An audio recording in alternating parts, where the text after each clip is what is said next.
হাইওয়ের মতো উইকেটে ঝড় তুলে আইপিএল ইতিহাসের সর্বোচ্চ দলীয় রানের কীর্তি করল সানরাইজার্স হায়দ্রাবাদ। 350 রানের বিশাল লক্ষ্য তাড়ায় চোখে চোখ রেখে লড়াই করল মুম্বাই ইন্ডিয়ান্সও। তাতে ওলটপালট হলো রেকর্ডের বেশ কয়েকটি পাতা। শেষ পর্যন্ত অবশ্য কাঙ্ক্ষিত ঠিকানায় পৌঁছাতে পারল না মুম্বাই। রান উৎসবের ম্যাচটিতে জয়োল্লাস করল হায়দ্রাবাদ। ঘরের মাঠ রাজীব গান্ধী স্টেডিয়ামে বুধবার মুম্বাইয়ের বিপক্ষে 31 রানে জিতেছে প্যাট কামিন্সের দল। 2077 রানের পুঁজি গড়ে প্রতিপক্ষকে তারা থামাতে পেরেছে 246 রানে। আইপিএল এর সর্বোচ্চ দলীয় রানের আগের রেকর্ডটি ছিল রয়্যাল চ্যালেঞ্জার্স বেঙ্গালুরুর। 2010 সালে পুনে ওয়ারিয়র্সের বিপক্ষে 5 উইকেটে 263 রান করেছিল দলটি।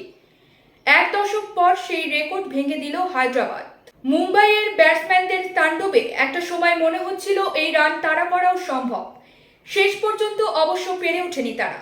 তবে তাদেরও 256 রানের সৌজন্যে ক্রিকেট বিশ্ব দেখল স্বীকৃত টি-20-র এক ম্যাচে সবচেয়ে বেশি রানের বিশ্ব রেকর্ড। আইপিএল ইতিহাসে এই প্রথম এক ম্যাচে হলো 500 রান। এর আগে 2010 সালে রাজস্থান রয়্যালস ও চেন্নাই সুপার কিংসের ম্যাচে হয়েছিল 469 রান। ব্যাটিং স্বর্গে এদিন ছক্কার বৃষ্টি ঝরান হায়দ্রাবাদ ও মুম্বাইয়ের ব্যাটসম্যানরা। হায়দ্রাবাদের ইনিংসে ছক্কা হয়েছে 18টি, মুম্বাই মেরেছে 20টি। ম্যাচে মোট ছক্কা হয়েছে 38টি, এটাও বিশ্ব রেকর্ড।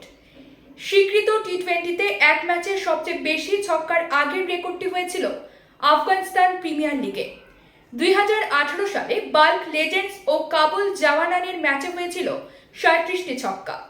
আইপিএলে এক ম্যাচে সবচেয়ে বেশি 33 ছক্কা হয় 3টি লড়াইয়ে।